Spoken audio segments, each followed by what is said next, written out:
RK Pocket FM channel subscriber and like this video. Episode 137 operation successful. Rakhi भीड़ को चीरते हुए अंदर जाती है। वो देखती है कि सच में डेविड तो काफी घायल है। वो तुरंत उसके पास जाकर उसे सहारा देने लगती है। वो साफ साफ देख पा रही थी कि डेविड की हालत कैसी है। डेविड उसे अपने से दूर नहीं करता है। राखी कहती है, ये क्या हुआ तुम्हें इतना चोट कैसे लग गई है? डेविड एक स्माइल के साथ कहता है, कुछ नहीं, बस ऐसे ही हल्की फुल्की चोटें हैं, मामूली है और कुछ नहीं।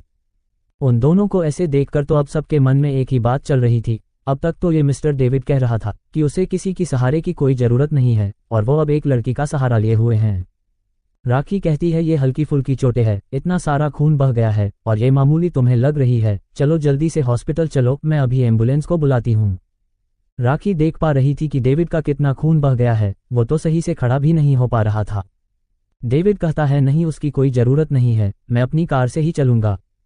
राखी कहती है, लेकिन मुझे कार ड्राइव करना नहीं आता है। वो इतना तो समझ गई थी कि डेविड किसी कारण से एम्बुलेंस में जाने से मना कर रहा है, इसलिए वो उसे उसके कार से चलने के लिए मान गई थी। पर समस्या ये थी कि उसे ड्राइव करना नहीं आता है और डेविड इस हालत में ड्राइव नहीं कर सकता है और वो यहाँ किसी को जानती भी नहीं है। तभी उसकी नज़र पास ही में खड़ी जेसिका पर जाता है। वो उससे कहती है, आपको कार ड्राइव करना आता है?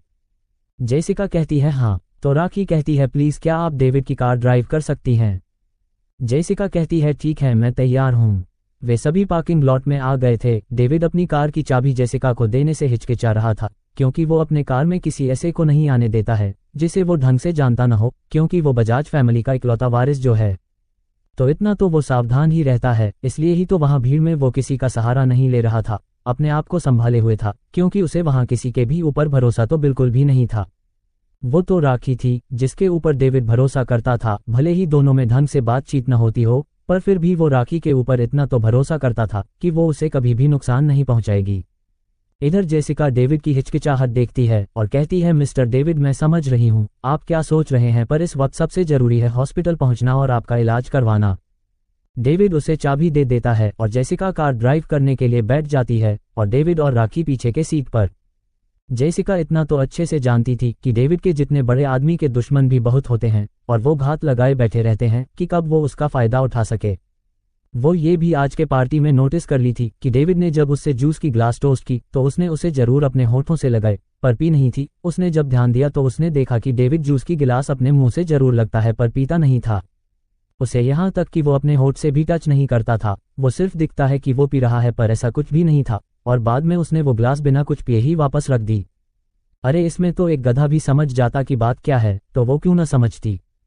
अगर डेविड की बात करें तो ये सब एकदम सही बातें थी उसके बारे में। वो जो कुछ भी पीता खाता था बाहर, वो सब क्रॉस चेक करके आती थी, वाइन से लेकर फूड तक। और वो जो सिगरेट भी पीता था वह भी क्रॉस चेक करके ही आती थी। खैर, अब तो उसने ये सब छोड़ दिया था और यही चीज उसके कार के भी साथ थी। वो उसमें किसी ऐसे को नहीं बैठने देता था जिसे वो ढंग से जानता न हो कि इस पसंद पर भरोसा कर सकते हैं कि नहीं, वो चाहे लड़की हो या लड़का।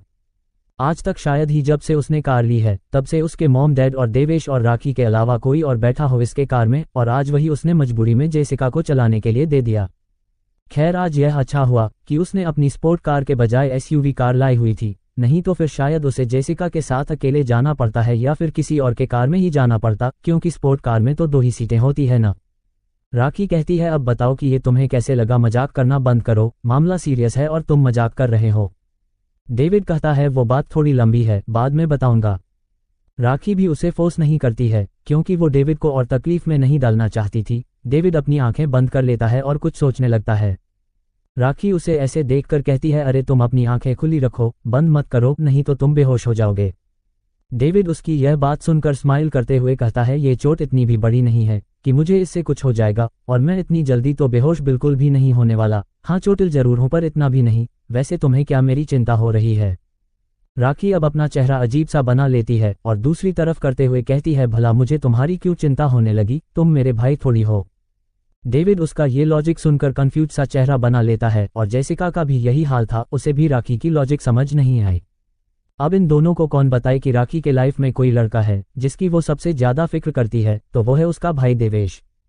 डेविड को ऐसे देखे राखी कहती है, देखो तुम बड़े भाई के फ्रेंड हो तो इसलिए मैं तुम्हारी बस मदद कर रही हूँ और कुछ नहीं। मुझे तुम्हारी थोड़ी भी चिंता नहीं है, तुम चाहे जितना भी घायल क्यों ना हो।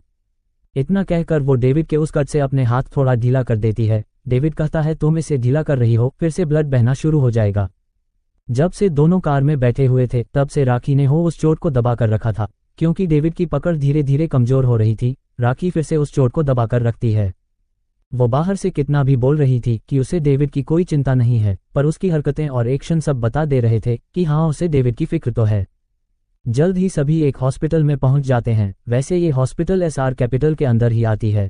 एसआर कैपिटल तो है ही, साथ में उसने कई बड़े कंपनी में इन्वेस्टमेंट भी करके रखी और देश में कई बड़े अस्पताल और स्कूलों को एसआर कैपिटल ने खोल रखी है, और उन्हीं में से एक था ये हॉस्पिटल जो कि यहाँ दिल्ली में था। डेविड जैसे ही अंदर जाता है वहां तो जैसे इमरजेंसी आ गई थी। अस्पताल के सबसे बड़े सर्जन आ जाते हैं डेविड को देखने के लिए।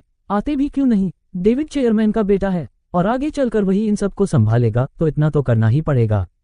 वो सर्जन भी पहले तो घबरा गया था जब उसने डेविड की ऐसे देखा, लेकिन जब उसने चोट देखी तो राहत की सांस ली, क्योंकि अगर उसके रहते हुए कुछ भी बड़ा हो जाता तो उसकी पूरी करियर की वॉट लग जाती।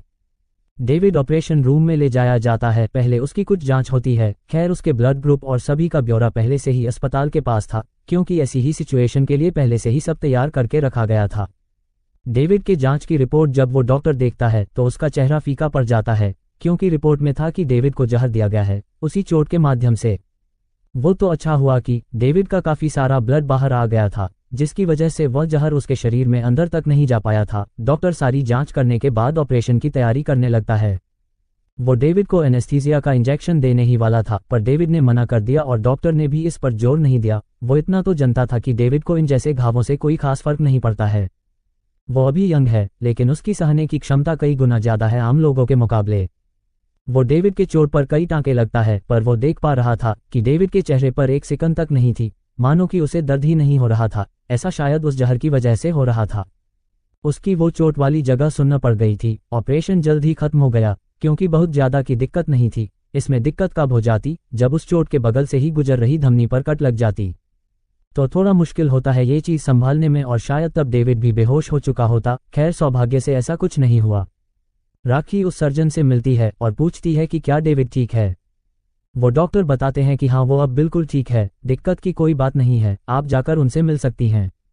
राखी और जेसिका दोनों अंदर चली जाती है। वो देखती है कि डेविड को अब वीपी वार्ड में शिफ्ट किया जा रहा था और वो इन सब का मजा ले रहा था। पता नहीं कब उसे सेब लाकर दे दिया गया था और वो उसे खा रहा था।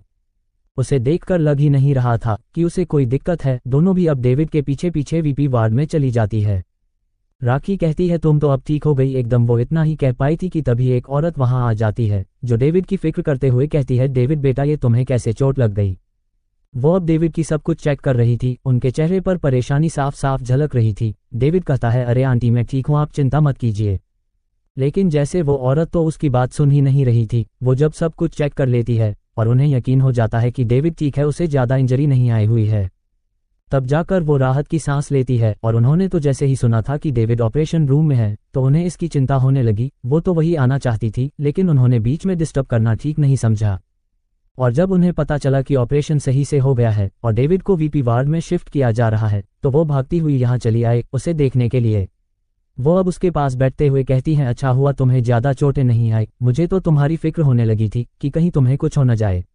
आगे की कहानी सुनने के लिए सब्सक्राइब करिए अपने ही channel RK Pocket FM channel subscriber and like this video. अच्छी लगे तो लाइक कमेंट करना ना भूले। चलिए मिलते हैं अगले एक न्यू एपिसोड के साथ। धन्यवाद।